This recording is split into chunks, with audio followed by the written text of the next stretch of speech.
السلام علیکم۔ لائف کہانی کے ساتھ آپ کی خدمت میں ایک مرتبہ پھر سے حاضر ہیں۔ ناظرین، آج ہم بات کریں گے ایک انتہائی اہم اور حساس کیس کے بارے میں۔ ڈاکٹر عافیہ صدیقی کو کون نہیں جانتا؟ ڈاکٹر عافیہ صدیقی 2003 میں اپنے گھر سے نکلتی ہیں، کراچی میں ان کی رہائش۔ وہاں سے وہ نکلتی ہیں اسلام آباد کے لیے۔ ایئرپورٹ جاتے ہوئے رستے سے وہ غائب ہو جاتی ہیں، اور 5 سال کے بعد جو ہے وہ منظر عام پر آتی ہیں۔ اس دوران ان کی فیملی ان کو ڈھونڈتی ہے اور جو کوشش ہو سکتی ہے وہ کرتی ہے، لیکن ان کا کوئی پتہ نہیں چلتا۔ 5 سال بعد حادثاتی طور پہ ایک برطانوی صحافی جو کہ طالبان کی قید میں تھی، ایمن ریڈلی، جو کہ بعد میں مسلمان ہو گئی تھی، انہوں نے پاکستان آ کر عمران خان سے ملاقات کے دوران اس بات کا انکشاف کیا کہ انہوں نے افغانستان میں کسی خاتون کے چلانے کی آوازیں سنی ہیں، کسی جیل میں یا لاک اپ میں ان کے کرہنے کی آوازیں سنی ہیں۔ یہاں سے یہ معاملہ اٹھتا ہے، اور اس کے بعد جو ہے اس ڈاکٹر عافیہ صدیقی کو منظر عام پر لے آیا جاتا ہے، اور ان کے اوپر یہ کیس لگائے جاتے ہیں کہ انہوں نے ایف بی آئی کے چند اہلکاروں کے اوپر فائرنگ کی اور انہیں زخمی کیا، وغیرہ وغیرہ اس قسم کے۔ لیکن اس کے برعکس ان کی فیملی کا موقف اس کے بالکل جو ہے وہ خلاف ہے، اور بہرحال انہیں اس کیس میں لے جایا جاتا ہے امریکہ، اور 86 سال کی سزا دے دی جاتی ہے، اور ایک ایسی جیل جو کہ F M C Federal Medical Center کے نام سے ایک جیل ہے، ایف ایم سی کارسویل، وہاں انہیں ڈال دیا جاتا ہے، اور کوئی پوچھنے والا نہیں۔ بظاہر تو یہ جیل جو ہے وہ امریکہ کا محکمہ انصاف جو ہے اس کے ماتحت یہ کام کرتی ہے، جو کہ ذہنی صحت کے حوالے سے وہاں کے جو قیدیوں کی کیئر ہے اس کے حوالے سے بظاہر یہ تاثر دیا جاتا ہے، لیکن معاملہ حقیقتاً اس کے بالکل برعکس ہے۔ اس بدنام زمانہ جیل میں بے شمار کہانیاں ہیں اس کی، جنسی درندگی ہو، جسمانی تشدد ہو، انسانی حقوق کی پامالیاں ہوں، بے شمار قسم کے واقعات ہیں جو زبان زد عام ہیں اور کسی سے ڈھکے چھپے نہیں ہیں۔ بہرحال ڈاکٹر فوزیہ صدیقی جو کہ ڈاکٹر عافیہ صدیقی کی بڑی بہن ہے، وہ مسلسل گزشتہ 20 سالوں سے واضح رہے کہ جو 86 سال کی سزا سنائی گئی ہے ان کو، اس میں سے 20 سال وہ گزار بھی چکی ہیں، اور تاحال وہ جیل میں ہیں۔ ڈاکٹر فوزیہ صدیقی جو کہ ڈاکٹر عافیہ صدیقی کی بڑی بہن ہے، وہ 20 سال اکیلی تنہ تنہا دنیا جہان کے ہر فورم پر گئیں اپنی بہن کی رہائی کے سلسلے میں، انہیں بے گناہ ثابت کرنے کے لیے، اور انہوں نے اپنے تئیں بڑی کوشش کی۔ کون سا ایسا فورم تھا، کون سا ایسا دروازہ تھا جو انہوں نے نہیں کھٹکھٹایا، لیکن بدقسمتی کہ ان کی آواز کہیں نہیں سنی گئی۔ بالآخر یہ تھکی نہیں، ہاری نہیں، ہمت نہیں ہاری، اپنی کوشش اور جد و جہد انہوں نے جاری رکھی۔ بالآخر 20 سال کے بعد انہیں ان کی بہن سے ملنے کی اجازت مل گئی، اور وہ ابھی 3 دن قبل امریکہ روانہ ہو گئیں، جہاں وہ اپنی بہن سے ملی ہیں۔ اچھا، غور طلب بات یہ ہے کہ جس دن ڈاکٹر فوزیہ صدیقی امریکہ کے لیے روانہ ہو رہی تھیں، اس دن کے اخبارات میں ایک خبر شائع ہوئی امریکہ کے حوالے سے کہ کیلیفورنیا جو امریکہ کی ایک ریاست ہے، وہاں کی ایک عدالت نے جیل میں کافی عرصے سے قید ایک ڈینیل سلڈانا نامی ایک قیدی کو 33 سال بعد بے گناہ ثابت ہونے پر باعزت بری کر دیا، اور انہیں جو ہے رہائی کا پروانہ تھما دیا۔ یعنی 33 سال بعد اسے بے گناہ ثابت کرنے کے بعد جو ہے وہ بے گناہ ثابت ہوئے، اور انہیں یعنی یہ ایک خبر نہیں تھی، بلکہ امریکہ کے محکمہ انصاف اور نظام انصاف کے اوپر ایک زوردار قسم کا تھپڑ ہے، جو کہ بظاہر انسانی حقوق کا عالمی سطح پر چیمپئن بنتا ہے۔ نظام انصاف کا ان کے یہاں کیا حال ہے، اس ایک خبر سے آپ کو اندازہ ہو جاتا ہے۔ تو خیر، ڈاکٹر عافیہ صدیقی سے ان کی بہن کی ملاقات ہوئی 20 سال بعد، اور دکھ اور المیہ یہ ہے کہ 20 سال بعد ہونے والی یہ پہلی ملاقات تھی۔ اس پہلی ملاقات میں ایک تو نہ تو دونوں بہنوں کو آپس میں گلے لگنے دیا گیا، نہ ہاتھ ملانے دیا گیا، اور بلکہ ڈاکٹر عافیہ صدیقی کے جو بچے تھے، جو کہ اس وقت بہت معصوم تھے، اب جوان ہو چکے ہیں، ان کی تصاویر بھی دکھانے سے ان کو منع کر دیا گیا، اور شیشے کی ایک موٹی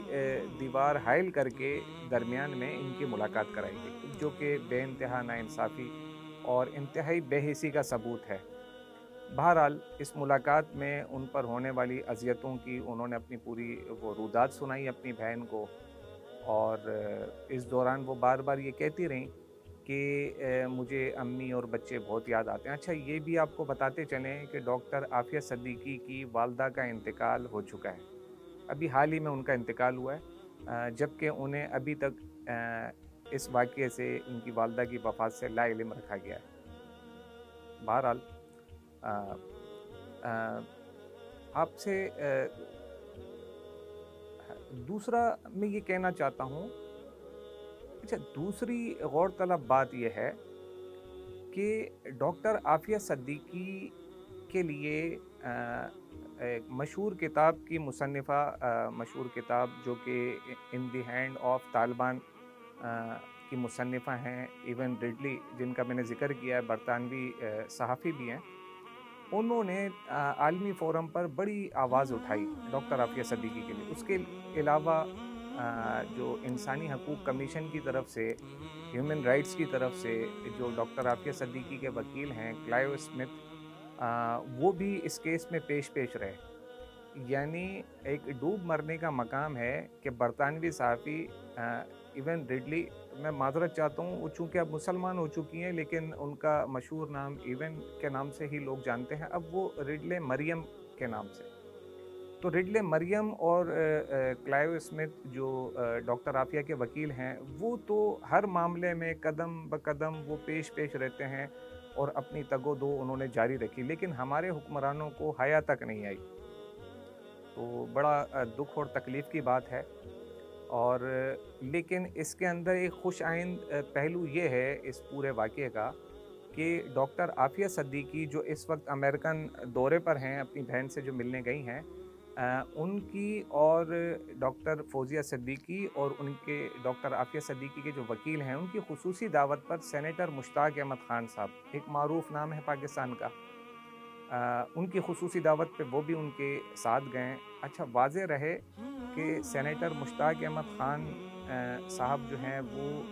ڈاکٹر فوزیہ صدیقی کی حفاظت اور رہنمائی کے پیش نظر ان کے ساتھ گئے کہ کہیں کسی قسم کا خدا نہ خواستہ کوئی ان کے ساتھ کوئی معاملہ کچھ اور نہ ہو جائے۔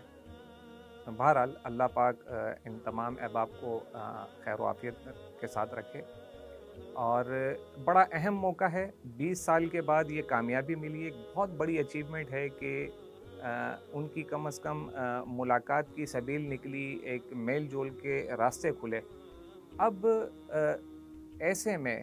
من حیث القوم صرف حکمرانوں کی ذمہ داری نہیں ہے، حکمرانوں نے تو بے حسی کا ثبوت پیش کیا ہے۔ میں اوورال جتنے بھی ہمارے سابقہ حکمران تھے، ایون موجودہ حکمرانوں کو بھی لے لیا جائے تو کسی نے بھی کوئی کسر نہیں چھوڑی، وعدے وعیدیں سب نے کیے ہیں، اور وہ کہتے ہیں نا کہ وہ وعدہ ہی کیا جو وفا ہو جائے، اور وہ قرض ہی کیا جو ادا ہو جائے۔ تو ڈاکٹر عافیہ صدیقی کے حوالے سے کیے گئے وعدے نہ تو وفا ہو سکے، اور نہ قوم کی اس مظلوم بیٹی کا حق تھا جو ادا ہو سکا۔ بہرحال اللہ پاک ہدایت نصیب فرمائے ہمارے حکمرانوں کو، لیکن ساتھ ہی ساتھ من حیث القوم ہماری بھی یہ ذمہ داری بنتی ہے۔ دیکھیے، گزشتہ 3-4 دن سے ٹویٹر کے اوپر آپ جائیں تو جو سوشل میڈیا صارفین ہیں، ان کی اکثریت کیا بلکہ اوورال جسے بھی دیکھا جائے، وہ اپنے اپنے لیڈران کی مدح سرائی میں مصروف ہے، اور مختلف ٹرینڈ بن رہے ہیں، جناب زرداری اور عمران خان اور اکیلا نیازی اور جناب نواز شریف، اور وہ مختلف جو ہے وہ بہاڑی کا جلسہ، اور اس قسم کے ٹرینڈ بن رہے ہیں۔ ایسے میں اس دوران ڈاکٹر عافیہ کے لیے بھی ایک کمپین چلائی گئی کچھ سماجی حلقوں کی طرف سے لیکن کسی نے اس میں وہ حصہ نہیں ڈالا اپنا جو کہ حق بنتا تھا ڈالنا چاہیے تھا۔ میری ان تمام نوجوان لوگوں سے، ان تمام نوجوانوں سے، خصوصاً جو کہ سوشل میڈیا کے ٹویٹر سمیت سوشل میڈیا کے مختلف پلیٹ فارم پر ایکٹیو نظر آتے ہیں، خدا را ڈاکٹر عافیہ کے لیے چلنے والی جو موجودہ مہم ہے اس میں اپنا حصہ ڈالیں۔ کہیں ایسا نہ ہو کہ روز محشر حکمرانوں کے ساتھ ساتھ ہم بھی اس جرم عظیم میں برابر کے شریک ٹھہریں، اور مقصد یہ ایک بڑی نازک صورتحال ہے۔ گو کہ خوش آئند بات بھی ہے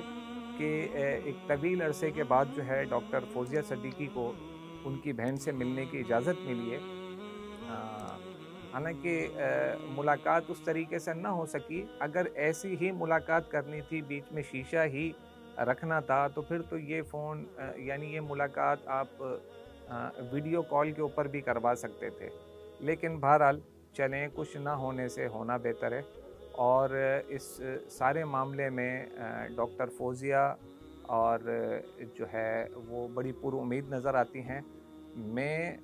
اپنی جانب سے، اپنے دوست احباب اور میرے تمام رفقا کی جانب سے اس اہم موقع پر برطانوی صحافی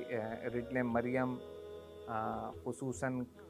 جو ڈاکٹر عافیہ کے وکیل ہیں کلائیو اسمتھ، اور سینیٹر مشتاق احمد خان صاحب کو جو ہے وہ سلام پیش کرتے ہیں، اور یہ لوگ واقعی داد تحسین کے مستحق ہیں کہ جنہوں نے قوم کی اس مظلوم بیٹی کے لیے نہ صرف آواز اٹھائی بلکہ قدم بہ قدم ڈاکٹر فوزیہ جو ڈاکٹر عافیہ کی بڑی بہن ہے ان کی رہنمائی بھی کرتے رہے، اور ہر لمحہ ان کے ساتھ رہے، اور یقیناً ان کی اس جو ہے اس کاوش کو سراہا جائے گا، اور تاریخ میں سنہری حروفوں سے لکھا جائے گا۔ تو اگلی ویڈیو تک کے لیے اجازت چاہتے ہیں، پھر آپ کی خدمت میں پیش ہوں گے۔ السلام علیکم۔